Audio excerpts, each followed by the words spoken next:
Tardes, vamos a dar comienzo a la última sesión. La primera presentante es la doctora Natalia Medicina del Hospital Garrahan, cuyos otros autores son la doctora Mayada Fabri, Buján, Goris y Servini del Servicio de Dermatología e Inmunología del hospital. Hola, buenos días. ¿Se escucha? Sí, perfecto. Bueno, muchas gracias por la invitación. ¿Se llega a ver la presentación bien? Sí, perfecto. Bueno, como mencionó la doctora Servini, soy residente de primer año del Servicio de Dermatología del Hospital Garrahan, y en el día de la fecha les vamos a compartir el caso clínico de una paciente de sexo femenino que consulta por primera vez a nuestro servicio a los 6 años de edad, con antecedente de eczemas a repetición desde los primeros meses de vida, por lo cual hasta ese momento se encontraba en seguimiento en otra institución. Referían haber realizado múltiples tratamientos tópicos sin lograr una mejoría. Al examen físico, la paciente presentaba múltiples placas, eritema descamativas, algunas exudativas, y presentaba áreas de liquenificación, sobre todo a nivel de huecos popliteos, secundario al intenso prurito que presentaba la paciente. Principalmente se puede observar que tenía compromiso de miembros inferiores y miembros superiores, y en menor medida del tronco y el rostro. Además, al examen físico se puede observar que la paciente presentaba una facie tosca, pero que impresionaba similar a la de la madre, presenta un paladar ojival y una doble hilera dentaria. Además, presentaba una hiperlaxitud ligamentaria, que no se pudo poner en evidencia en las iconografías, y una baja talla, por lo cual inicia seguimiento por el servicio de endocrinología. En cuanto a los antecedentes personales, se pudo recabar que la paciente inicia a los 4 meses con eczemas y un síndrome broncoobstructivo. A los 6 meses presenta una primera internación por IRAB. A los 18 meses cursa una internación por piodermitis de cuero cabelludo. A los 20 meses ya había presentado múltiples episodios de cuadros broncoobstructivos, por lo cual inicia tratamiento preventivo con corticoides inhalados. A los 26 meses una internación por neumonía, a los 4 años 2 internaciones por dermatitis atópica sobreinfectada que requieren antibiótico endovenoso, se hace diagnóstico de alergia a la leche y al huevo mediante test cutáneos, y a los 5 años una nueva internación por IRAB, y refería haber presentado verrugas en manos que luego de varios meses de tratamiento resuelve. En cuanto a los antecedentes familiares, es la primera hija de padres no consanguíneos. El padre refería únicamente rinitis alérgica y eczemas a repetición en la infancia, sin mayores complicaciones, y 2 hermanos, uno de 4 años, sano, y una hermana de sexo femenino, recién nacida, también sana hasta el momento. Bueno, frente a esta paciente que presenta una dermatitis atópica severa que no responde al tratamiento convencional, desde nuestro servicio planteamos el inicio de metrotexate, y aparte por los antecedentes que presentaba la paciente se solicitan los siguientes estudios complementarios. Presenta un hemograma sin citopenias, pero en el que sí se puede observar que presenta una eosinofilia marcada, con un valor total de 2081 eosinófilos, hemoglobina y plaquetas normal. Se solicitan serologías para toxocara, HIV, sífilis, hepatitis A y C con resultados negativos, y presenta anticuerpos protectores para hepatitis B, rubiola y varicela. Se solicita dosaje de inmunoglobulinas con resultado de IgG, IgA e IgM normales, pero con una IgE notablemente elevada, con un valor de 7.680 unidades por mililitro. Se pide también una RX de tórax, que fue normal, una PPD negativa y una biopsia de piel que informa una dermatitis espongiótica subaguda, esto último en contexto de inicio de metrotexate. Para resumir brevemente lo que tenemos hasta acá e ir acercándonos a los diagnósticos, una paciente que presenta manifestaciones inmunológicas como la eosinofilia, la IgE elevada, eczemas e infecciones a repetición que empiezan antes del año, y manifestaciones no inmunológicas como el paladar ojival, la doble hilera dentaria, hiperlaxitud y facie contundente. Entonces, frente a esta paciente, ¿cuál es su diagnóstico? 1. Síndrome de hiper-IgE. 2. Deficiencia de CART11. 3. síndrome Wiskott-Aldrich, o 4, enfermedad granulomatosa crónica. Bueno, ahí están las opciones.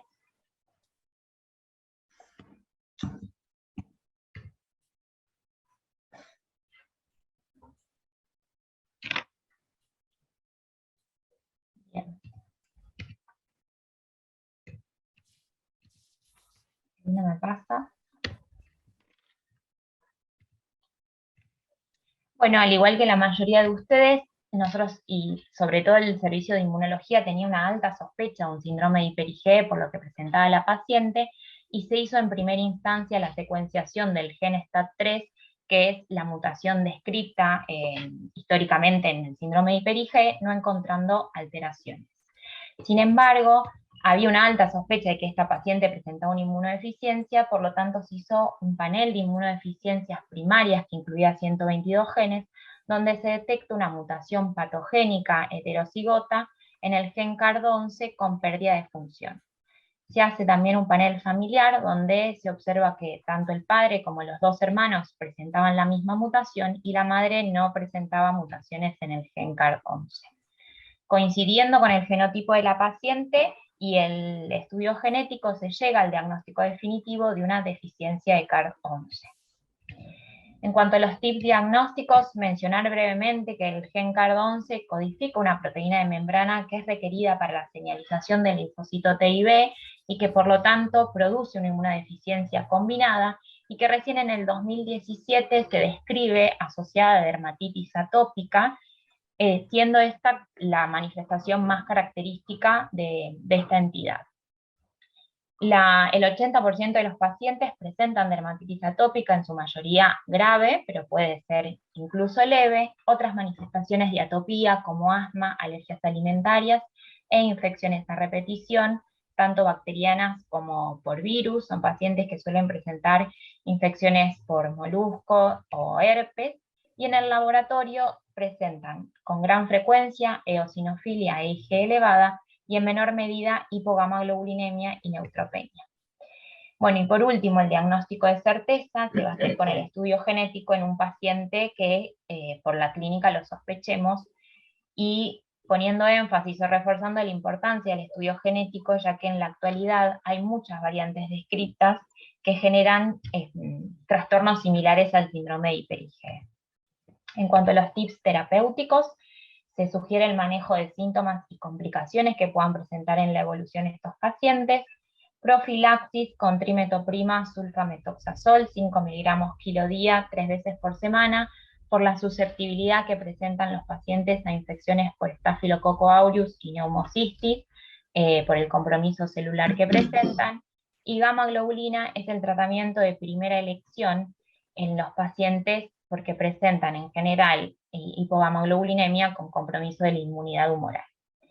Y por último, el tratamiento tópico o sistémico según la gravedad de la dermatitis atópica que puedan presentar, así como sucede en la dermatitis atópica común. En la dermatitis que presentan los pacientes con deficiencia de CARD11 pueden presentar desde manifestaciones leves hasta graves. Incluso lo vimos en nuestro paciente que requirió tratamiento sistémico y el padre refería solo eczemas leves. Para contar la evolución de nuestra paciente, actualmente tiene 9 años, el último control fue en febrero del 2022, está hace 2 años en tratamiento con metrotexate, 15 miligramos bioral, con una notable mejoría, persiste cerosis y algunas escoriaciones y lesiones residuales, pero la paciente presenta una franca mejoría en la calidad de vida. Y desde lo inmunológico se mantiene expectante el inicio de gamma globulina, ya que la paciente no presenta hipogamaglobulinemia y durante el último tiempo estuvo libre de infecciones. En cuanto a los hermanos, el hermano actualmente tiene 6 años, lo único que refiere que tiene diagnóstico reciente de asma sin otras manifestaciones, y la hermana de 2 años tiene una hiper-IgE sin manifestaciones clínicas.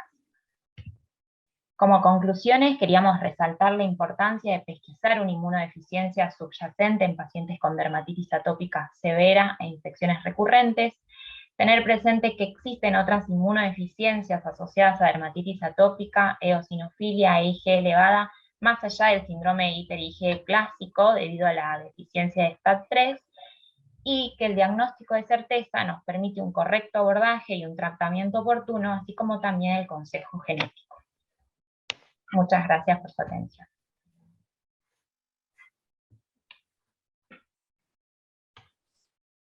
Bueno, no sé si alguien quería hacer algún comentario. Hay una pregunta en el chat que pregunta dónde se hace el estudio genético. Eso se hizo en el Hospital Garrahan. Tenemos un panel de inmunodeficiencias y autoinflamatorias, así que se hizo en el mismo hospital. Interesantísimo, la verdad que hasta ahora no se pueden quejar, que es toda una mesa de lujo.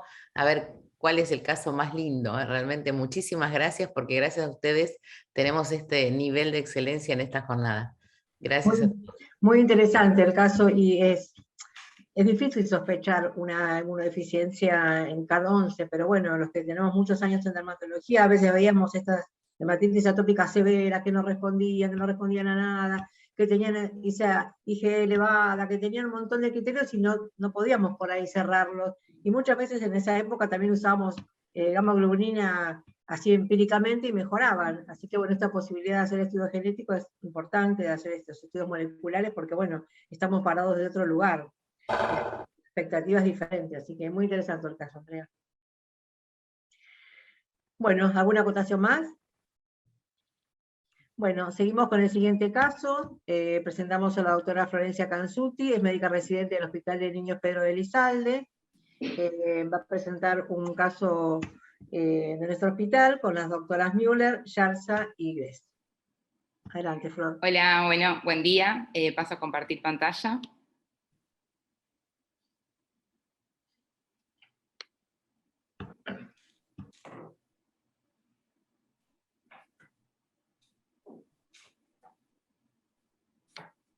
Bien. ¿Ahí me escuchan y me ven? Sí. Se ve bien. Bueno, gracias, la doctora ya me presento nuevamente, soy residente del segundo año de dermatología pediátrica del Hospital Elizalde, y bueno, hoy les voy a presentar el caso de un paciente crónico del servicio, que es un caso bastante complejo. Ahí está.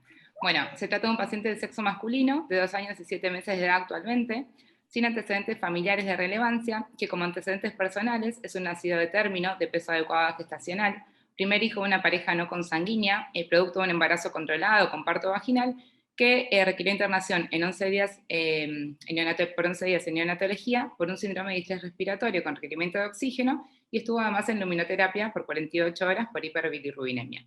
Dentro de sus pesquisas neonatales tenía realizado un FEI normal, un fondo de ojo que también era normal, y tenía otras autoemisiones acústicas que no habían pasado en 2 oportunidades. Este paciente a los 14 días de vida comienza con una descamación, inicialmente en cara, que luego se generaliza, asociado a alopecia difusa de cuero cabelludo y ausencia de cejas y pestañas. Además, a los 3 meses agrega mal progreso pondoestatural, retraso de pautas madurativas y blefaritis a repetición.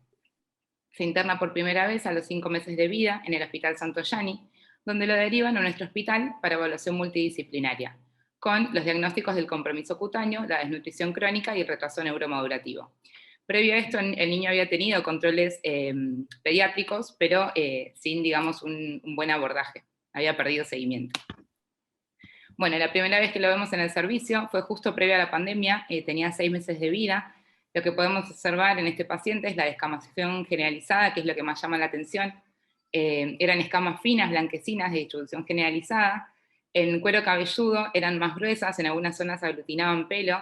El pelo era bien raso y escalo, era escaso y ralo, perdón. Se desprendía con facilidad. Y podemos ver cómo en cara las escamas tenían a nivel peribucal una conformación radial con este aspecto de pseudo-regadíes. Además tenía tanto a nivel de pliegue cervical como pliegue inguinal, pápulas y pústulas asociadas sobre una base muy eritematosa. Podemos ver que en el tronco las escamas eran un poco más grisáceas, y tenía a nivel de rodilla derecha una única placa de límites netos que era un color más amarronado y también hiperqueratósica. Tenía compromiso palmoplantar con queratodermia, y hiperlinearidad. Bueno, entonces comenzamos a realizar los estudios complementarios e interconsultas. En nuestro servicio tomamos una muestra de biopsia por punch y además extrajo pelo para tricograma. Lo valoró otorrinolaringología en múltiples oportunidades. Tuvieron que realizar Tourette por taponamiento del conducto auditivo externo por escamas en múltiples oportunidades, y se solicitaron potenciales que hasta el día de la fecha no pudieron realizarse por múltiples eventualidades. Neurología también lo valoró, y lo que encontraron fue una cuadriparesia espástica y hipotonía axial. Solicitaron estudio del sistema nervioso central por imágenes.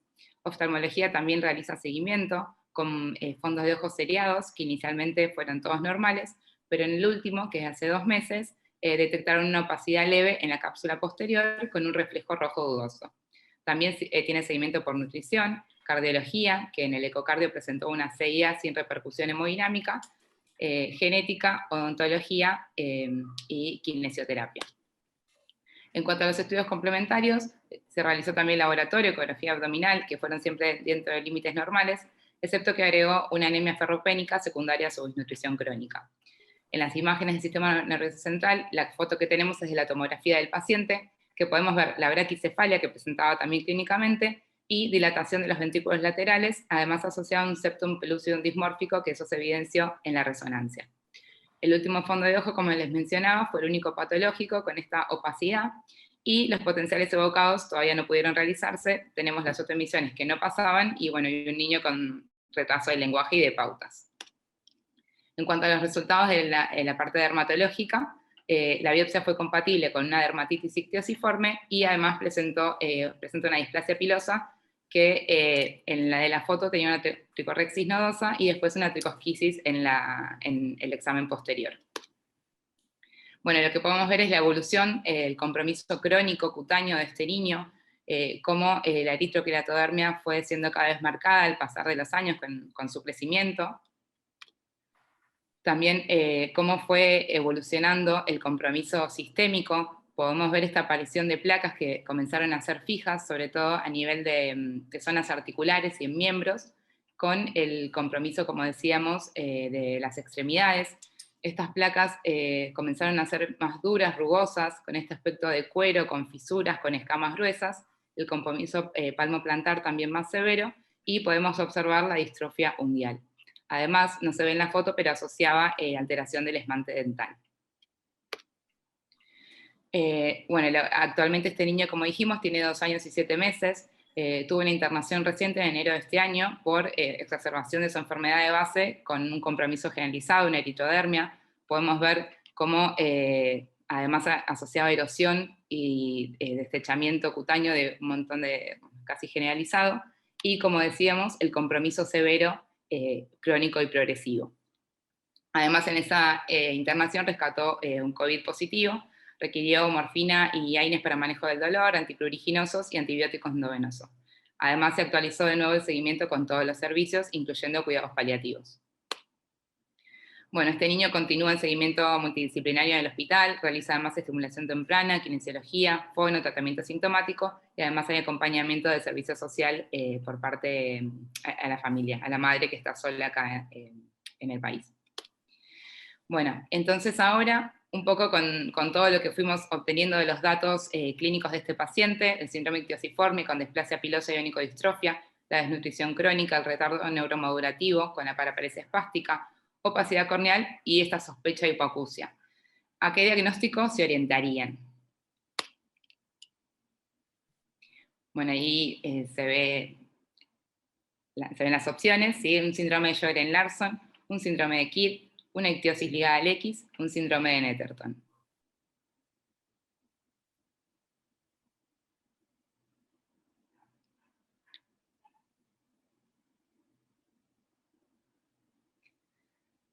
Bien, bueno, el más votado fue el síndrome de Netterton.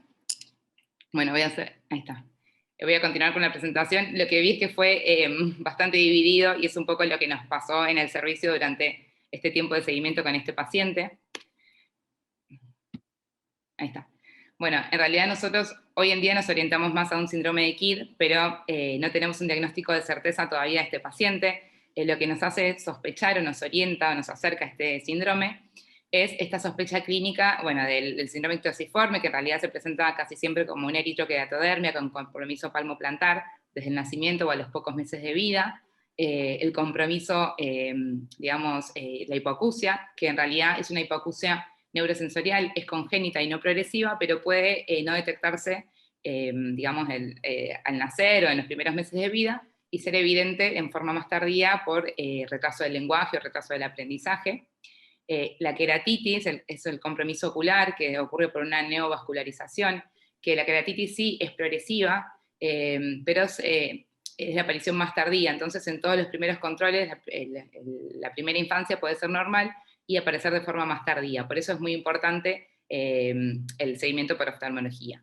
Bueno, este síndrome en realidad se clasifica dentro de las ictiosis sindrómicas, es una genodermatosis muy rara, hay pocos casos descritos, mucha bibliografía habla como de 100 casos, es autosómica dominante, pero la mayoría de las mutaciones que están reportadas ocurren de forma esporádica, ocurre por una mutación en el gen GJB2 que codifica para la conexina 26, que es una proteína que está muy vinculada a las uniones GAP, tiene un rol importante en la queratinización y además podría tener un rol también importante en la carcinogénesis, por eso estos pacientes tienen mayor riesgo de presentar neoplasias malignas en piel. El diagnóstico es con la sospecha clínica de esta tríada y además se confirma por diagnóstico molecular. Además, estos pacientes tienen predisposición a infecciones, que en el caso de nuestro paciente recibió múltiples ciclos de antibiótico-terapia por impetigenización de lesiones, pero además tienen mayor riesgo de candidiasis mucocutánea crónica. El tratamiento es un poco lo que hoy se mencionó en casos previos. No existe un tratamiento curativo, está orientado a mejorar la calidad de vida, ¿sí?, en lo que es el tratamiento sintomático, y principalmente está dado por los emolientes, los queratorolíticos tópicos, los retinoides tópicos, retinoides sistémicos, como vimos que hay reporte en varios casos, sobre todo el uso de la citretin a 0,5 miligramos kilo, y en cuanto a la queratitis, se utilizan como preventivos los lubricantes oculares y la ciclosporina y corticoides tópicos. Y además, en cuanto a la hipoacusia neurosensorial, también está descrito el implante coclear con buena respuesta. Bueno, y también encontré algunos reportes, como decía, del uso de la citretin, donde además notaron cierta mejoría en cuanto a la progresión de la queratitis ocular. Y bueno, y este es un consenso del 2020 sobre el uso de retinoides para todas las ictiosis. Bueno, el interés del caso es exponer el caso de un paciente complejo de seguimiento crónico en el servicio, con sospecha de esta ictiosis sindrómica, pero de difícil diagnóstico y manejo. Si bien continúa pendiente el resultado del estudio molecular, que se realizó el estudio de la conexina 26, se envió para el laboratorio en la última internación, y la hipoacusia neurosensorial no pudo objetivarse, por clínica y estudios complementarios, persiste con presunción diagnóstica del síndrome de Kidd, no pudiendo descartarse otra ictiosis, que es un poco lo que sucede en la votación. Aunque esta entidad no posee un tratamiento curativo, es importante poder confirmar el diagnóstico para realizar un adecuado asesoramiento genético, acompañamiento familiar y prevenir complicaciones asociadas. Bueno, muchas gracias por la invitación y dejo parte de la bibliografía consultada. Muchas gracias, doctora, excelente caso, hay varios comentarios de felicitaciones. Particularmente yo pensaría el mismo diagnóstico con ustedes dentro de los diagnósticos presuntivos que pusieron, y lo que se vino hablando en toda la jornada, de la importancia también del apoyo entre la clínica y el estudio molecular, ¿no? Porque el estudio molecular nos puede ayudar. Entonces creo que no es ni uno ni otro. La clínica ayuda mucho a pensar qué mutaciones pueden estar, y la biología molecular en estos casos que son clínicamente quizás difíciles, porque comparten sintomatología de diversos síndromes, también nos puede ser más categórico para llegar al diagnóstico y obviamente después la evolución y el tratamiento de estos pacientes. Así que muchas felicitaciones. Seguro. Yo vi algunos KID y la verdad que en casi todos tuve a esta edad ya manifestaciones oculares, que así, y tampoco me suena la parte neurológica, que me pareció, si no me equivoco, que tenía un cuadro espástico, me pareció ver, entonces ahí me dirigiría a otros genes también, además del KID. Me parece que el KID, por los que vi clínicamente, entre comillas, y que después se confirmaron molecular, fueron distintas las evoluciones y las características. Y me hace cosquillas la parte neurológica. Así quizás buscaría genes con ictiosis y problemas neurológicos, ¿no? Sí, las mismas dudas que tenés vos, Graciela, lo charlamos. Por empezar, empezamos por las conexinas, 26, pero bueno, tiene una paraparesia espástica que no nos termina de cerrar y que, bueno, de todas formas el paciente es muy chiquito, tiene 2 años. Sí, O sea, sí. si esto por ahí hubiéramos dejado su evolución, veríamos más. Nosotros lo vemos desde muy temprano. Pero bueno, sí, nos quedan muchas dudas porque tiene cosas de Sherlock Larson también, o sea, Claro. estamos ahí, pero bueno, dentro de todo... Es interesante el estudio molecular, bravo, bravo. No, por eso lo trajimos acá, porque realmente es un paciente que nos presenta muchas dudas y muchas complicaciones, y bueno, empecemos a buscarle, a ver si para la próxima reunión ya tenemos algo por ahí más. Para el Congreso, no se olviden del Congreso de septiembre. Por ahí ya tenemos algo más definido, pero bueno, lo quisimos compartir porque realmente para nosotros es un caso problema. Bueno, gracias. Gracias. Si no hay ningún comentario más, seguimos con el tercer caso de la doctora Paula Boggio, que es médica dermatóloga y dermatóloga infantil, colaboradora del Hospital Ramos Mejía y del Hospital Italiano. Buen día, entonces, un placer compartir esta mañana con ustedes. En este caso, entonces, voy a presentar un paciente que seguimos en el Hospital Ramos Mejía con la doctora Larralde y la doctora Abad. Es una niña de 6 días de vida, sin antecedentes perinatológicos ni familiares relevantes, que es llevada a la consulta por presentar una dermatosis congénita generalizada. Entonces aquí vemos las lesiones a nivel del dorso, donde podemos ver la presencia de estas placas con un esbozo de distribución lineal, eritemato escamosas. Vamos a ver, en otra fotografía algunos detalles donde las lesiones son más floridas. Vemos entonces estas escamas que se disponen sobre una base eritematosa, tienen esta distribución lineal, y vemos y destacamos este aspecto tan peculiar de esas escamas que llamamos escamas filiformes o con aspecto de pluma. Entonces, seguimos revisando a nuestra paciente, encontramos a nivel dermatológico esta plaquita de alopecia, que dermatoscópicamente era una alopecia cicatrizal, donde no se veían ostiums foliculares a nivel de la misma, y a nivel de sus facies destacaba la presencia de esta frente abombada y un puente nasal deprimido. Entonces, con estos hallazgos clínicos, la pregunta es qué planteos diagnósticos se harían, y estos son los que nosotros pensamos inicialmente. Damos entonces aquí un espacio para la votación.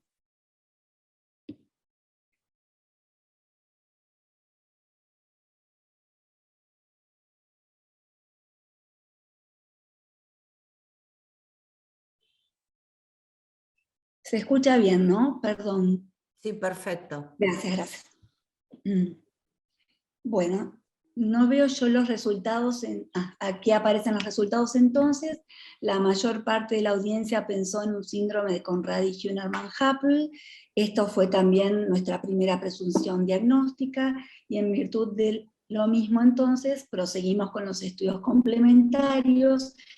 Hicimos una biopsia de piel en la que incluimos esos taponcitos queratóxicos filiformes que daban esas escamas con aspecto de pluma. Vemos una epidermis ortohiperqueratóxica y se destacan estos tapones foliculares queratóxicos, donde empezamos a ver estas imágenes homogéneas dentro de los mismos. Aquí vamos a ver una fotografía con un mayor detalle, que corresponden entonces o se realzan con la tinción de Foncosa, y corresponden entonces a calcificaciones distróficas dentro de ese tapón de queratina.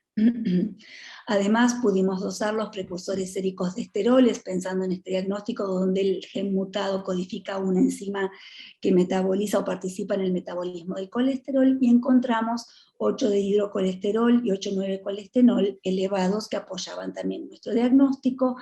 Proseguimos haciendo radiografía de huesos largos y evaluación traumatológica, que fueron normales, no vimos la condrodisplasia puntata que buscábamos en los huesos largos, y la evaluación oftalmológica de nuestra paciente fue normal.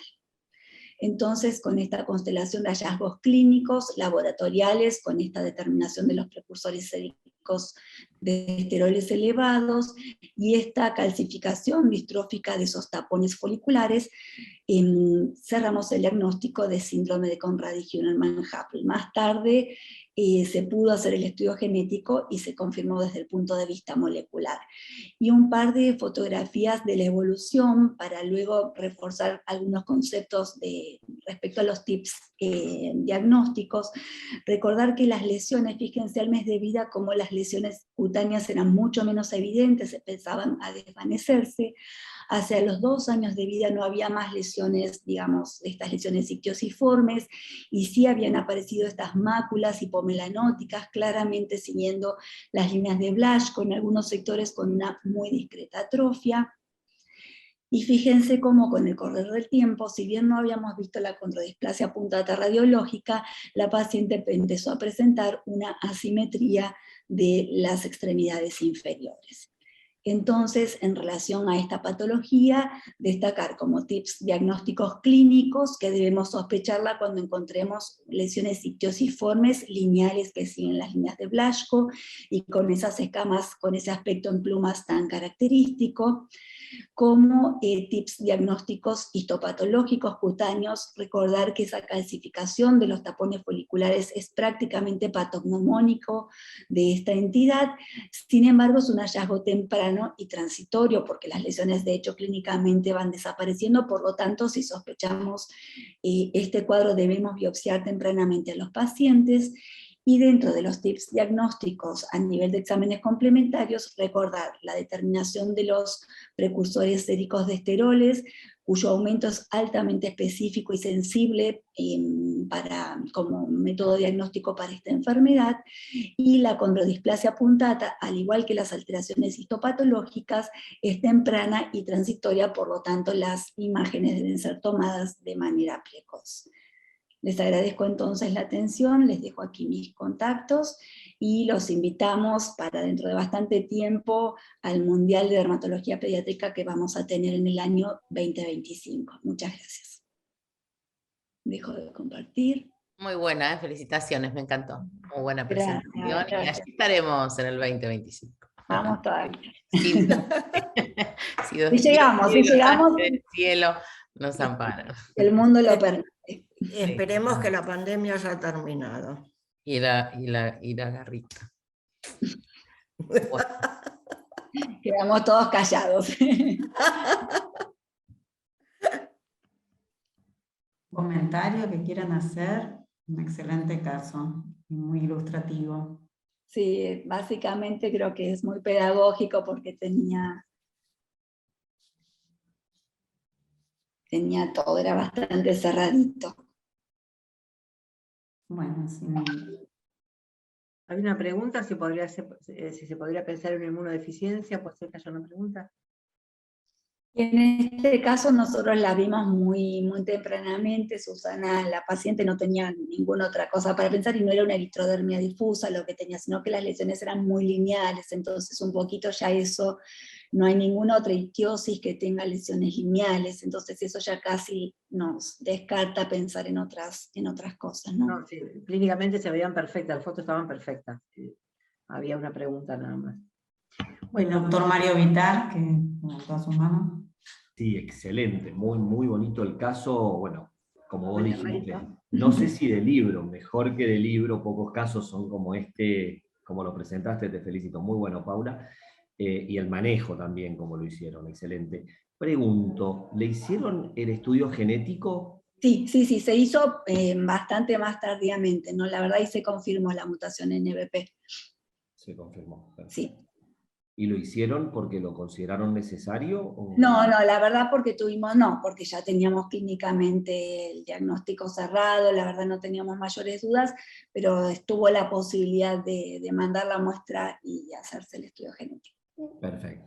Sigue la lucha Graciela versus Vitar, ¿eh? No, en absoluto. Sí, dale, en dale, absoluto, te Graciela, conozco, pero... Marito, te conozco, pero no importa. Pero viste qué bonito. Perdón, esto Te lo quería discutimos escuchar. porque los hospitales no tienen la suficiente cantidad de dinero como para que esto sea común a toda la gente. Digamos, No, esto claro. ya tiene que ser común a toda la gente. Claro. Y como son estudios caros, todavía no se puede acceder en forma sistemática, que eso sería lo ideal. Entonces, ni Mario ni Graciela discutirían. No, lo hago. Nosotros sanamente. Lo hago Ya lo sanamente, sé. nos queremos con Graciela un montón. El tema es el siguiente, la pregunta era por esto, ¿no? O sea, creo que esto es muy bonito y muy descriptivo de cómo lo presentó Paula y cómo la clínica acá es mandatoria, ¿no? Pero bueno, por supuesto creo que siempre uno, si tiene la posibilidad, quiere confirmar estos cuadros genéticamente, no molecularmente. Totalmente. Ahora tenemos las posibilidades, obvio, pero bueno, para tomar en consideración nada más. Claro, para tomar en consideración que yo aprendí que yo sabía un montón de clínica y decía que la clínica era soberana hasta que vinieron las PCR de los cuadros virales, que yo decía, esto es una charlatina de acá a la China, y resulta que el exodo me venía negativo, entonces tuve la posibilidad de hacer las PCR virales y encontré que el 25% era parvovirus B19, el 25% era rubiola, que era la época de la epidemia, entonces ahí aprendí que lo que yo sabía no sabía nada. Y de esa misma forma empecé con la biología molecular. Yo dije, esto es una eritrokeratodermia de acá a la China, y resulta que me tenía que cerrar la boquita porque el gen había dicho otra cosita. Entonces, a eso voy. Obviamente que la plata dice mucho, pero recuerden que a veces podemos hacer más cosas de lo que pensábamos, con el solo hecho de buscar, a lo mejor se puede hacer afuera, te lo hacen gratis, en algunos lados vos hablás, y la rareza de los casos hacen que te permitan estudiarlo mejor. Recuerden que en Europa está el consorcio de enfermedades raras, entonces vos vas, mandás un mail y a lo mejor te hacen el estudio, incluso te lo ofrecen. Puede entrar el paciente por ser una enfermedad rara y la confirmación molecular en determinados estudios de investigación que después te sirven como tratamiento, pero bueno, eso solo quería decir nomás. Te mando un abrazo. Bueno, perdón. Sí, Quería decir una cosita, porque justo ahí dijeron que la inmunodeficiencia era del paciente anterior, que era el caso que presentamos. Lo evaluó Inmuno. Él nunca tuvo igual ninguna infección, o sea, más allá de esta internación por eritrodermia, nunca tuvo ninguna internación por causa infectológica, ni, digamos, solamente 2 por deshidratación secundaria gastroenteritis. Igual lo evaluó, pero tiene solo realizado HIV, poblaciones y GAME, y eso fue normal, y bueno, y después está ahí como en seguimiento, no le pidieron ningún estudio de mayor complejidad, pero sí lo conocen. Bueno, muchas gracias. Continuamos con el próximo caso de la doctora Romina Andrada. La doctora Romina Andrada es jefa de dermatología pediátrica del Hospital Avelino Castellán de Chaco. Buenos días, ¿ven bien? ¿Me escuchan bien? Perfecto. Sí, perfecto. Bueno, un momentito que corro acá. Bueno, hoy voy a compartir con ustedes el caso de un niño de 10 años que tiene antecedentes personales de recién nacido de término con peso adecuado de gestacional, que a los 24 días de vida se lo intervino quirúrgicamente con una esófago-cardiomiotomía de Heller, porque él presentó una acalasia congénita. Además, hasta el día de la fecha recibió múltiples dilataciones esofágicas. Como antecedentes familiares de relevancia, él tiene su padre, dos tíos paternos, una abuela paterna y un primo paterno con acalasia, hiperpigmentación y queratodermia palmoplantar.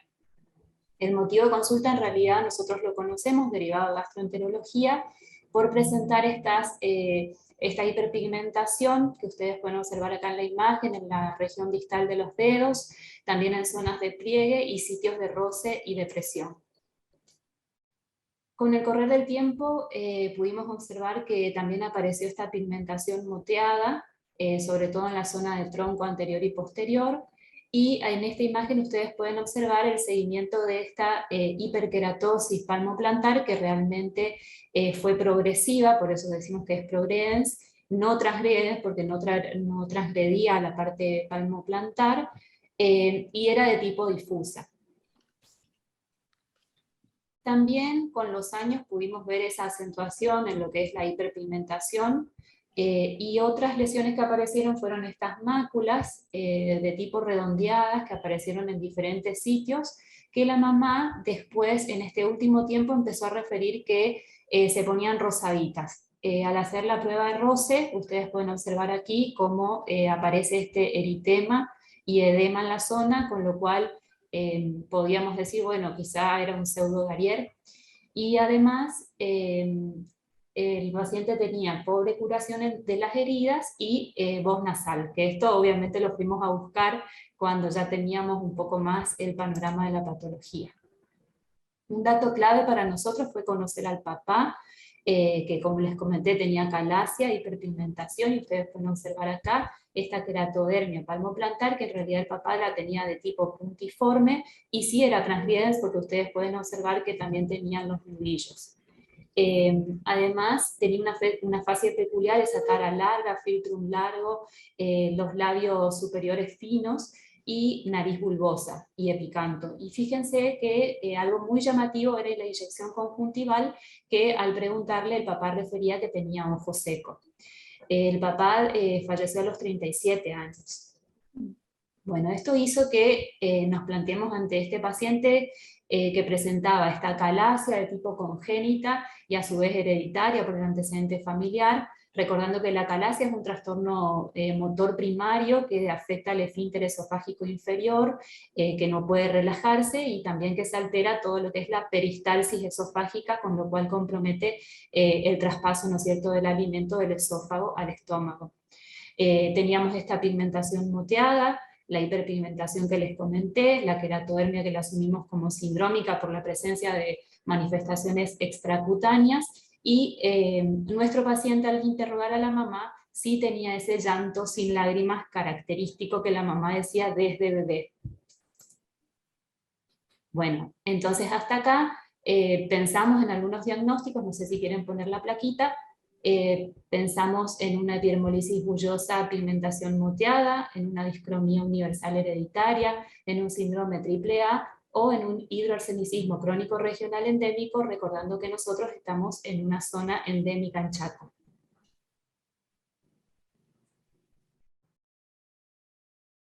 Bueno, me encantó porque es súper compartido los diagnósticos. Sigo. En realidad, bueno, descartamos el tema de epidermolisis bullosa, pigmentación moteada desde la clínica, por supuesto, por el hecho de que el paciente no tenía antecedentes de ampollas y que tampoco encontramos asociación de ED con pigmentación moteada y acalasia. Tampoco nos pareció una discromía universal hereditaria, ya que esta asociación, más allá de que puede tener complicaciones sistémicas, tampoco está descrita con acalasia, pero sí tiene esa pigmentación moteada. Y por último, el hidroarsenicismo crónico regional endémico, hay que recordar que nunca cursa con trastornos de tipo anatómicos a nivel del aparato gastrointestinal, sino que sí puede tener, ¿no es cierto?, esofagitis o gastritis, pero nunca una alteración anatómica. Por eso, investigando un poco más el síndrome de AAA, hicimos algunos estudios.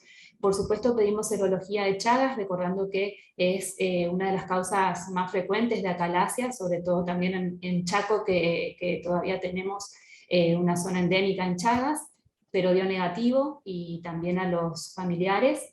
Se realizaron interconsultas con cardiología que dio normal, con genética, y un dato súper importante para nosotros era poder hacer este estudio, del que era el test de Schimmer, pero que por la edad no lo podíamos realizar. hace muy poquito lo pudimos realizar, porque ustedes recuerden que para hacer el test de Schimmer se coloca un papel de filtro y son 5 minutos que el paciente tiene que colaborar y ahí se mide la humedad del papel. Es normal si tiene 15 milímetros y si da menos de 10 milímetros en 5 minutos es anormal. Nos dio positiva la prueba y también le hicieron un estudio con fluoresceína que indirectamente demostraba que el paciente tiene ojo seco. Con respecto a la parte endocrinológica, en reiteradas oportunidades el paciente se estudió con ellos y con esta sospecha, ¿no es cierto?, de insuficiencia adrenal, y el paciente hasta el día de la fecha no presenta alteraciones. Entonces, el síndrome AAA o síndrome ALRO, como se lo conoce, es una entidad autosómica recesiva con una penetrancia del 100%, tiene un espectro de enfermedad muy variable, con mucha variabilidad fenotípica, sobre todo a nivel intrafamiliar, tiene una prevalencia realmente muy rara de 1 en 1 millón, menos de 1 en 1 millón, y se estima que hay 100 casos publicados en la literatura. Tiene una triada que es típica, que es acalasia, alacrimia y la insuficiencia adrenal, que sería esa AAA, pero hay que recordar que a veces se puede presentar con solo una A, que es un 10%, con 2A, 30%, con 3A, 60%, y que además hoy en día se agrega ya el concepto de 4A, se agrega neuropatía autonómica, y 5A si tiene amiotrofia. Existe un estudio genético porque tiene una mutación en ese cromosoma que altera ese gen que se llama aladine y que es encargado de la transducción intracelular. Con respecto a los tips terapéuticos, desde dermatología, bueno, nosotros lo que hicimos fue humectación, tratamientos y cuidados habituales de la queratodermia, pero que realmente no responde, esta queratodermia es progresiva, y el cuidado de fotoprotección solar. No es que haya muchas complicaciones con respecto a la piel, eso que les comenté, ese pseudodariel está escrito como en letras chiquitas y dice que es simplemente como una reacción intradérmica a la histamina, o sea que solamente el problema estaría ahí en piel. Con respecto a la gastroenterología, se hacen dilataciones neumáticas esofágicas, la esofagocardiomioptomía de Heller. Nuestro paciente actualmente está en plan de nueva cirugía porque no está yendo bien, con las dilataciones duran un mes y ya de vuelta está con disfagia. Endocrinología, en caso de tener la insuficiencia adrenal, por supuesto que va a requerir la hidrocortisona, pero que esto hay que hacer un estudio periódico porque se dice que la insuficiencia adrenal puede aparecer en cualquier momento de la vida, incluso hasta los 50 años. Y con respecto a oftalmología, se hacen lágrimas artificiales y a nuestro paciente le indicaron también ciclosporina tópica. Así que bueno, el interés de la presentación era compartir un caso que realmente fue de difícil diagnóstico, que esto es una propuesta diagnóstica, pero que la verdad es que yo quería escuchar también y aprovechar los excelentes dermatólogos que están acá en este sábado, para ver si les parece algún otro diagnóstico, si ustedes realizarían algún otro estudio. Nosotros hablamos con CEDIGEA para ver si hacíamos el estudio y es realmente difícil, pero bueno, quería saber su opinión. Muchas gracias y gracias por la invitación. ¿Alguna pregunta, algún aporte? Bueno, si no hay, yo, Romina, te quería preguntar porque yo estuve en Chaco y estuve en Santiago del Estero con unas campañas, y la verdad que la queratodermia punctata palmar es bastante característica del acre, y la pigmentación así irregular también. Si pensaron hacerle dosaje de arsénico, ya que es un problema de ese lugar, ¿no es cierto? Sí. Y gente que muere joven y que queda sin diagnóstico. Hay una persona joven que falleció, que 30 y pico de años, no sabemos de qué falleció, y bueno, esas manos la verdad que me presentaron dudas con el acre. Sí, sí, totalmente, por eso estaba dentro de los diagnósticos, y la verdad es que bueno, yo tuve posibilidad de ver varios casos de hidroarsenicismo. En realidad sí, por supuesto desde la piel podría ser, pero acá hay un dato clave que es la calasia, y esa calasia que tiene familiar. La verdad es que cuando yo lo empecé a investigar a este paciente me paré desde la calasia, porque desde la pigmentación moteada, o sea, realmente hay varias entidades, pero al pararme desde acalasia ahí es como que pude ver este otro síndrome.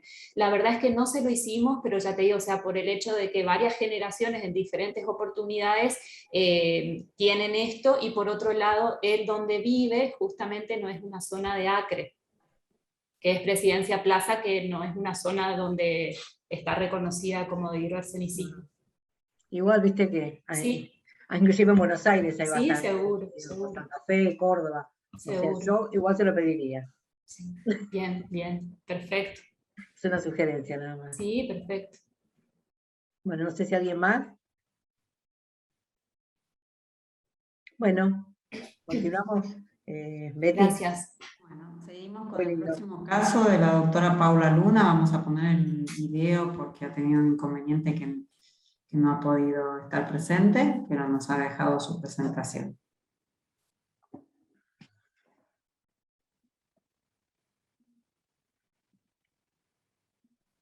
Y mientras viene la firma, no se olviden que falta un casito muy importante más también y una sorpresita.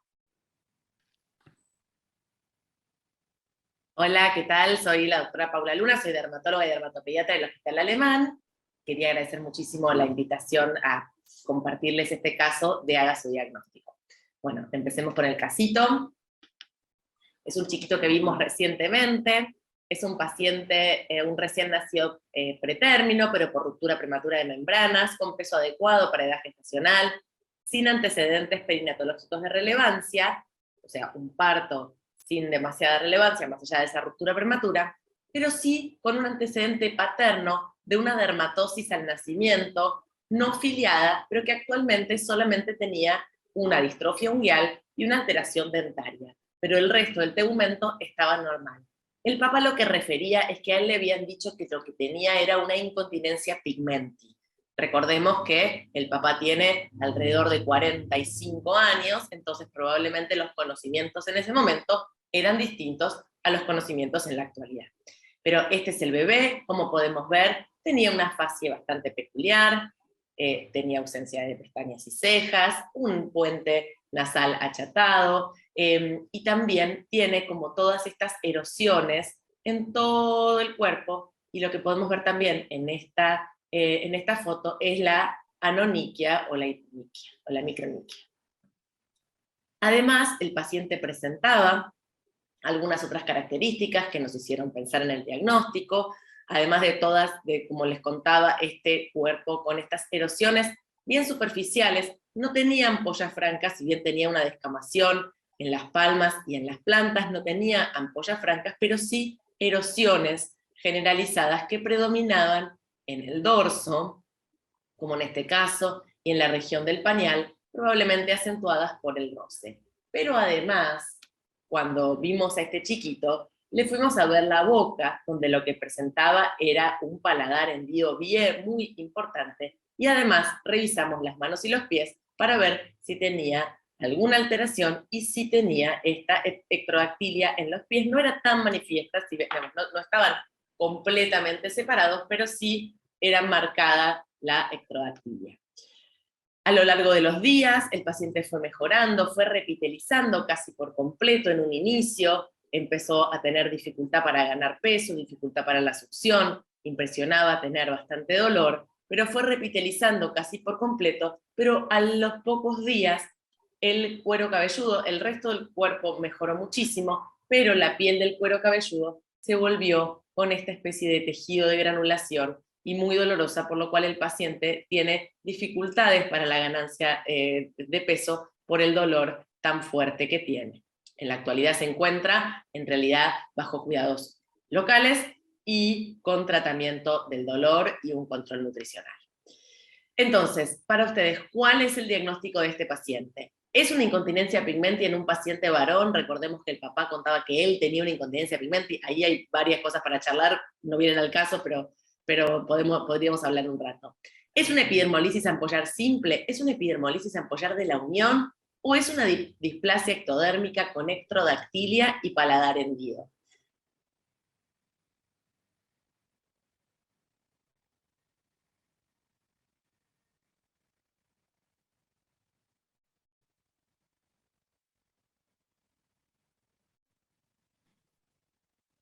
A votar, a votar.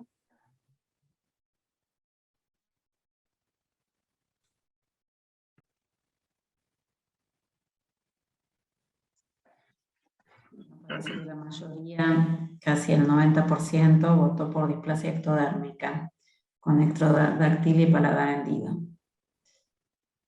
En realidad creo que esto es uno de esos pacientes en los que la clínica, en los que mirar las características nos hacen arribar al diagnóstico. Por supuesto que por el momento no tenemos el estudio, el resultado del estudio genético, ya se empezó a realizar, ya se mandó a realizar en CEDIGEA, porque este pacientito también lo evaluó la doctora Mansur, así que tenemos pendiente el estudio, pero nuestro diagnóstico clínico, por todas las características previamente mencionadas, es que este chiquito tiene una displasia ectodérmica con ectrodactilia y paladar hendido. O sea, tiene todas las características clínicas en esta descripción. Bueno, las displasias ectodérmicas son un grupo heterogéneo de genodermatosis que se caracterizan por alterar piel, pelo, uñas y dientes.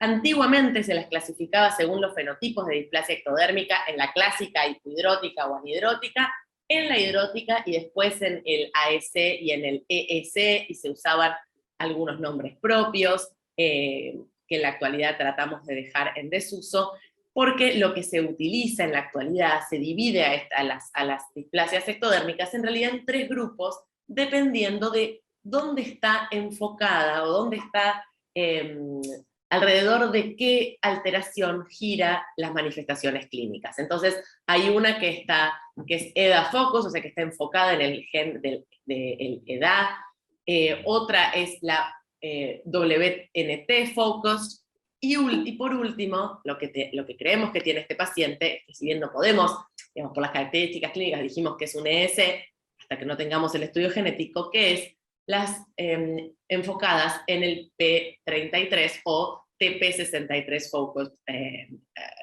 displasias ectodérmicas.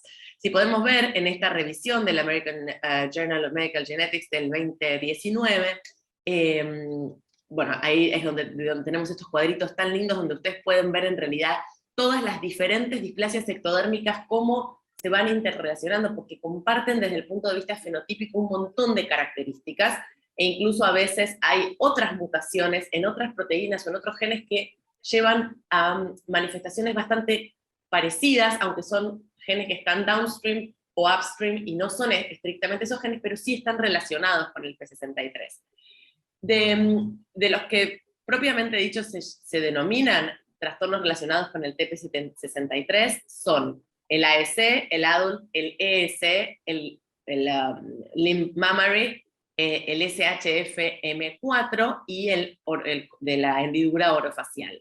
Y en este gráfico del Gene Reviews, del NIH, lo que encontramos es dónde está cada una de las características, qué características clínicas tiene cada uno de estos síndromes. Y como podemos ver, la displasia ectodérmica con ectrodactilia y paladar y cleft, lo que tiene es displasia ectodérmica, una displasia unguial leve, como tenía este paciente, poco pelo, en este caso ni siquiera tiene una alopecia, y probablemente vaya a tener una alopecia cicatrizal, anomalías dentarias, como este chiquito por supuesto que todavía no tiene dientes, paladar hendido, esta sindactilia o ectrodactilia, obstrucción del conducto lagrimal, que en este chiquito le hicimos evaluación oftalmológica, por el momento no tiene, lo que tampoco tiene claramente que lo diferencia del principal diagnóstico diferencial de este grupo es el anquilobléfaro. Este chiquito no tenía anquilobléfaro, pero bueno, puede tenerlo también. Erosiones en piel, que él sí tiene muchas erosiones en piel, pero no tiene el anquilobléfaro. Así que estaría en estas dos opciones. Este niño en el futuro probablemente pueda desarrollar hipopigmentación. Sí tiene hipospadia, que no tengo fotito y no lo mencioné previamente, así que sin duda, o por las características clínicas, este paciente cae en este grupo de desórdenes relacionados al TP63. El factor de transcripción, P63, codificado en el TP63, es un regulador clave del desarrollo epitelial en epidermis, oocitos, músculo y cóclea, y por eso es que la mutación en este gen da estas manifestaciones, y es un regulador maestro del desarrollo de estructuras y de diferenciación ectodérmica. ¿Qué hicimos con este niño? No existen guías específicas, lamentablemente, para el manejo de los desórdenes relacionados con el TP63, y se necesita, sin duda, un equipo multidisciplinario que incluya neonatólogos, genetistas, dermatólogos, oftalmólogos, otorrinos, dentistas, cirujanos, plásticos, nutricionistas y especialistas en dolor, además de un equipo de psicología para acompañar a estos papás. Muchísimas gracias, y ya los invitamos, agenden del 7 al 11 de abril de 2025, vamos a ser host del el 15º o el 15º Congreso Mundial de Dermatología Pediátrica aquí en Argentina, así que los esperamos a todos. Muchísimas gracias y espero que les haya gustado el caso. Bueno, muy lindo el caso, Paula, muy interesante. No sé si habrá algún aporte. Graciela, vos que lo conocés y que se lo han consultado. No, sí, en honor al tiempo, pero bueno, todo lo que dijo Pablo es así. La realidad es que es un bebé con una dificultad para manejar esa cabecita muy importante, por eso siempre recalcamos el dolor en el neonato, que es tanto que a veces no solo puede producir pausas respiratorias como apnea y demás por el dolor y el reflejo vagal, sino también interfiere en su alimentación. Este chico estaba estancado en el peso, y ver cómo mejora con mayor aporte de analgésicos, ¿no? Derivados de la morfina, o estar con un equipo de paliativos, realmente es muy importante. En cuanto a la parte de local, se ha probado los apósitos que van más para las CB simples, pero sin embargo a veces mejora más con la humectación o con las gasas vaccinadas o productos a base de vaselina. Pero es muy dinámico, es muy dinámico. En las publicaciones están que realmente es muy difícil esta cabecita llegarla, digamos, adelante. Es como que uno va a ir caminando con la mamá y la mamá va a ser la enfermera de su hijo diciendo esto me gusta más, esto no. El calor obviamente las pone peor, si los vendás mucho para que no se frote, tienen calor y entonces se vuelve a hacer la erosión. Y así es, en este momento es un equilibrio muy, muy lábil, digamos. Pero bueno, hay que seguir para adelante, y lo más importante es que estén comprendidas y con un equipo que los esté apoyando, ¿no? Pero yo siempre digo, el papá está bien, se casó y tuvo hijos, bueno, el bebé va a andar bien, y esperemos que siga esa parte, con un consejo genético. Bueno, muy interesante, ¿eh? Bueno, muchas gracias. El último caso de la profesora Patricia de la Giovanna, profesora titular de dermatología, jefe del Hospital Posadas. Muy bien, te dejé última, Patri, no porque soy mala, sino porque digo, en general, al final tiene que venir la gran profesora, que así, profesora titular, te felicito, y aquí tenés todo el público para vos. No se escucha, tenés muteado el teléfono, el micrófono.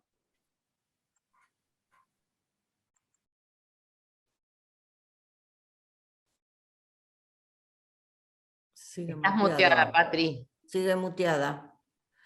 A ver. Gaby, vos no podés desmutear. Ahí está. ¿Ya está ahí? Sí. Ahora sí. Ahora se te escucha. Volvamos a empezar, porque no te escuchamos nada. Dale, bueno, muchas gracias por la invitación. Y este caso es un caso que vimos en el Hospital Posadas durante mucho tiempo, bueno, y ahora lo está siguiendo Graciela.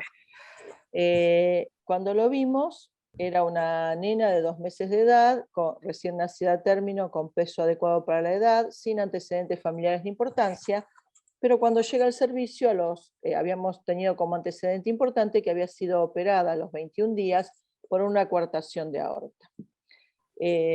Como vemos, bueno, clínicamente presentaba estas placas en mejilla, eritematoparducas, acminadas, bastantes características de la entidad, y iguales lesiones lineales a nivel de dorso de nariz, 2 placas alopécicas en cuero cabelludo, con las características de un nevo de Jadassohn. También en ese momento, si bien no tengo fotos de esa edad, presentaba un nevo epidérmico a nivel de zona cervical, y estos nevos pigmentarios que tenían unas características particulares, que si bien estaban presentes desde el nacimiento, hecho que es raro, presentaban, ya lo vamos a ver más adelante, unos islotes periféricos que nos hacían pensar que se trataba de un nevo de Becker. Hacemos una interconsulta en ese momento con neurología, traumatología y oftalmología, tratando de descartar un síndrome de nevo epitelial o epidérmico, y en ese momento estos estudios complementarios fueron normales. Ya al año vemos que tenía unas fases medias abotagadas, por los cuales realizamos una consulta con otorrino, los cuales nos reportan una hipertrofia adenoide con cornete bulloso de tratamiento médico grado 2, sin necesidad de tratamiento quirúrgico. A los 2 años es reoperada nuevamente por su afección cardíaca, y ya vamos viendo cómo va evolucionando este nevo de Jadassohn. Vemos que, bueno, en el sector, en la plaquita de cuero cabelludo, en un sector está creciendo el pelo, acá tenemos la cicatriz de la cirugía, y este nevo que ya vamos a ver con más detalle. Y así acá podemos ver bien ese nevo epidérmico acompañado de estos nevos pigmentarios inespecíficos. Por lo tanto, estamos en presencia de una paciente que presenta un nevo de Jadassohn, un nevo epidérmico, un nevo de Becker y una coartación de aorta. Pero transcurre e intercurre con una pseudoartrosis de tibia, con una fractura patológica operada con osteosíntesis, que es seguida en el Hospital de Niños Ricardo Gutiérrez. Vemos cómo va progresando, nosotros la controlábamos desde el punto de vista dermatológico, vemos cómo aumenta el componente epidérmico de este nevo, un mayor detalle de estas lesiones que son llamativas. ¿Por qué?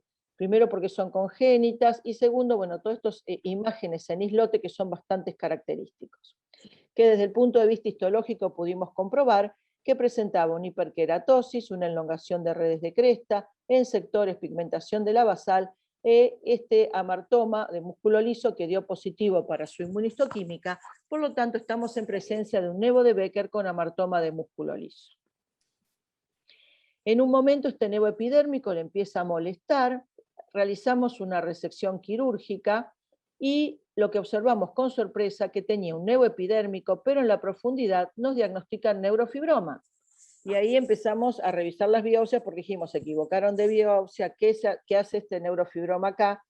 Clínicamente, si lo vemos, no presentaba, o sea, a la palpación no era evidente, y realizamos una interconsulta con oftalmología en la cual nos informan nódulos de Lisch negativos. Entonces, esta paciente tiene un nevo de Jadassohn, un nevo epidérmico, un nevo de Becker, una cortación de aorta, una pseudoartrosis y un neurofibroma. ¿En qué estamos pensando? No sé si hay para votar. Ahí está. Para votar. Sí, Síndrome de nevo epitelial, también conocido como síndrome del nevo epidérmico, una neurofibromatosis tipo 1, un síndrome de Hirsch-Damm, o que tenga una asociación de 1 y 2.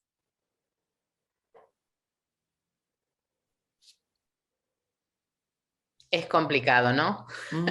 Y la verdad que cuando vimos ese neurofibroma, yo sinceramente pensé que se habían equivocado en histología. La pseudoartrosis en su momento, bueno, no tenía nódulos de Lisch, no tenía ninguna otra manifestación cutánea de neurofibromatosis. La progresión de las lesiones, vemos cómo van sumando lesiones, porque estas lesiones no estaban presentes. Esto era un nevo epidérmico que se hizo manifiesto a lo largo de la edad, el componente epidérmico de un nevo sebáceo, de un nevo de Jadassohn que presentaba también en cuero cabelludo.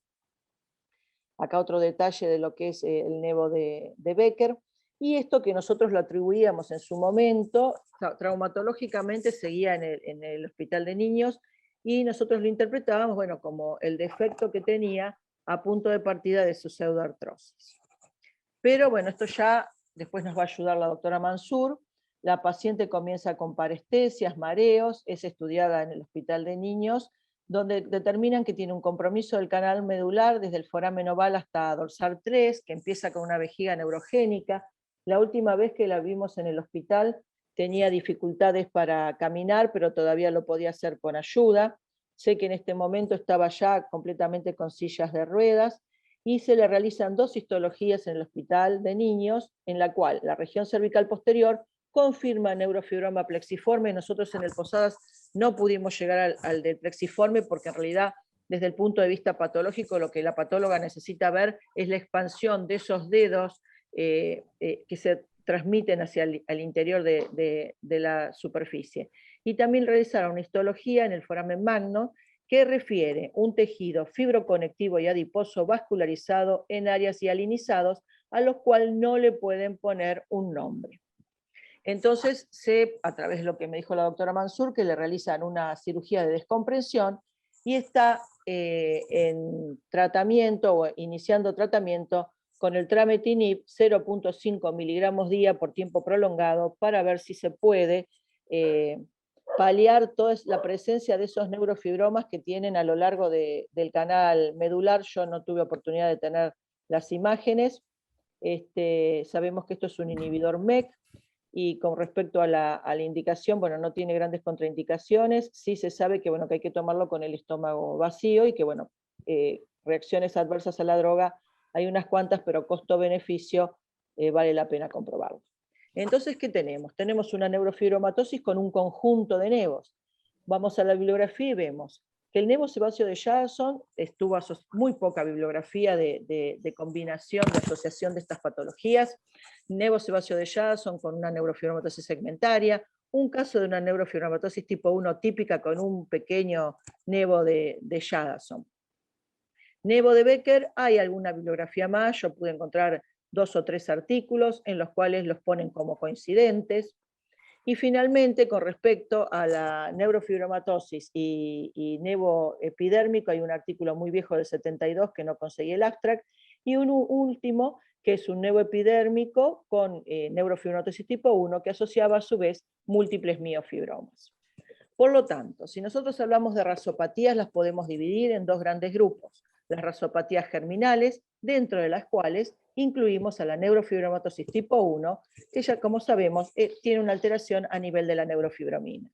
Y en el mosaico, interesante, tenemos la presencia de nevos sebáceos, nevos de Jadassohn, que están determinados por mutaciones en el HRAS o el KRAS, y el nevo epidérmico, en los cuales están afectados estos 2 genes. Por lo tanto, no sería, digamos, tendríamos 2 tipos de mutaciones, una mutación germinal y 2 mutaciones en mosaico en estos genes, lo que permitirían explicar la asociación de estos 2 nevos con la neurofibromatosis. Pero nos queda aparte lo que es el nevo de Becker, que, bueno, sabemos que no pertenece a una rasopatía, y el gen identificado está completamente alejado de estas señales moleculares. Así que, bueno, me pareció interesante porque, bueno, fue un hallazgo y cómo fue evolucionando la paciente hasta la actualidad. Muchas gracias. Como verán, muy interesante, la verdad que muy triste, porque la paciente, yo la conozco creo que desde diciembre, y empezó ya vino con esa cuadriparesia, con compromiso, fue empeorando en la parte de abajo, incluso no podía, hizo globo vesical, llegó incluso hasta compromiso, digamos, renal, precisamente por eso. Después obviamente empezó con el sondeo. Y acá tenemos a Javiera González Velardo, que también forma parte de la sección de enfermedades raras del Hospital de Niños Ricardo Gutiérrez, y ella estuvo haciendo las interconsultas, porque yo estoy de licencia. Y a ver, Javiera, ¿estás por ahí? ¿Qué te comentaron? Porque la idea es hacer un ateneo, porque realmente es una paciente muy compleja. Los tumores que están son bastante extendidos, como vieron, prácticamente no pudieron hacer mucho, y sí, la única posibilidad que tenemos es la medicación. ¿Estás, Javiera? Hola, sí, ¿qué tal? Buen día, Graciela, y buen Muy día, bien. Patricia. La verdad que es súper interesante la paciente. Bueno, con respecto a las interconsultas, lo que No se te ve la imagen, si querés, podés, ¿no? Sí, No a ver. A ver, estoy por ahí con poca señal. Te conocen todos, yo te conozco. Sí, estoy con poca señal, perdón. No importa, sí. Bueno, y no sé si se escucha bien, pero el plan es que inicie el tratamiento con este inhibidor MEK trametinib. En el hospital hay otros 3 pacientes que están haciendo ese tratamiento.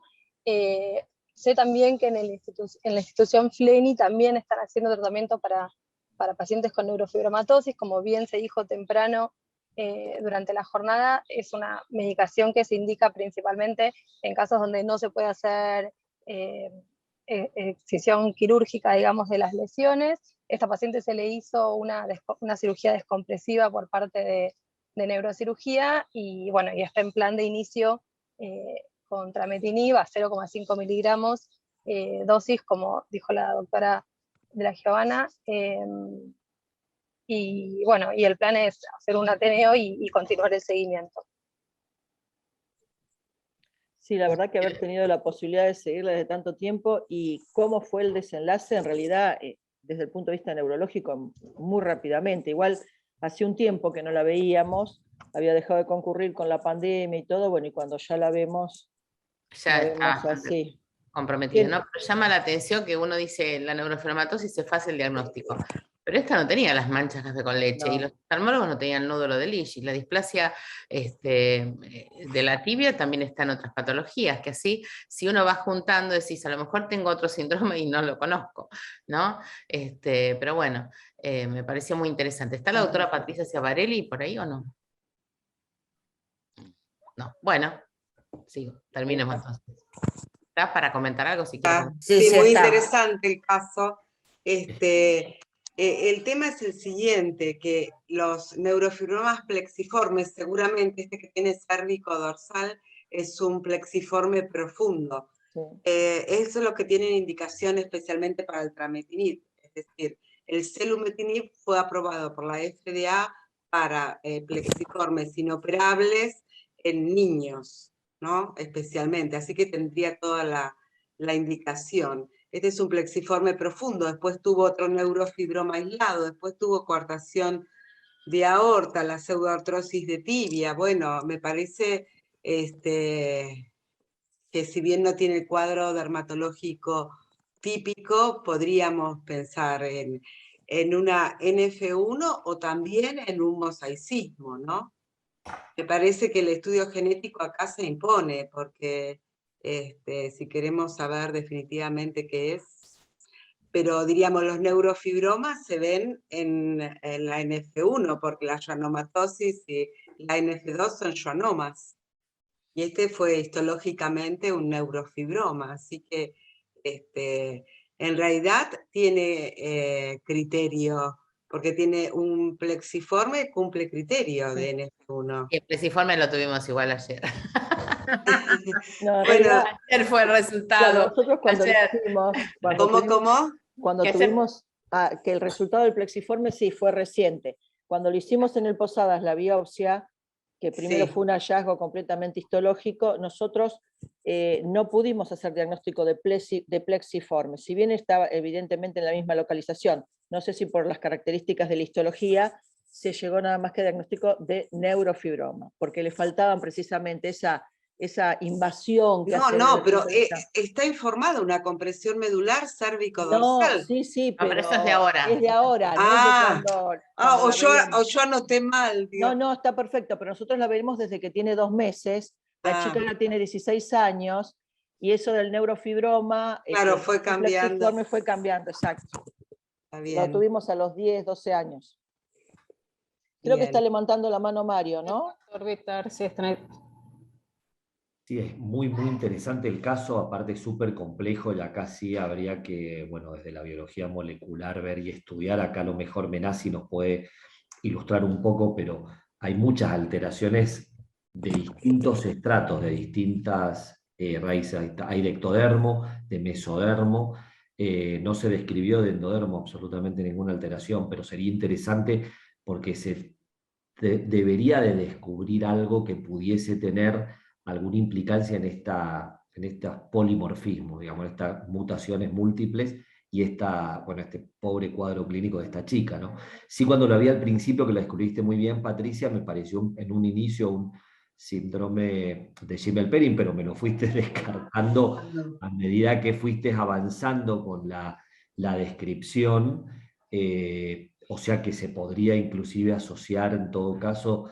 De base tiene como una estructura tipo Gimmel-Perrin. Y lo otro que quería hacer comentarte, asociarse un Gimmel-Perrin a algo más, era en la histología, mostraste la macro, muy linda, pero tiene ahí en la unión dermoepidérmica una eosinofilia muy clarita con respecto a la dermis reticular, y sí sabemos, y la clínica, hay unos nevus epidérmicos muy verrugosos.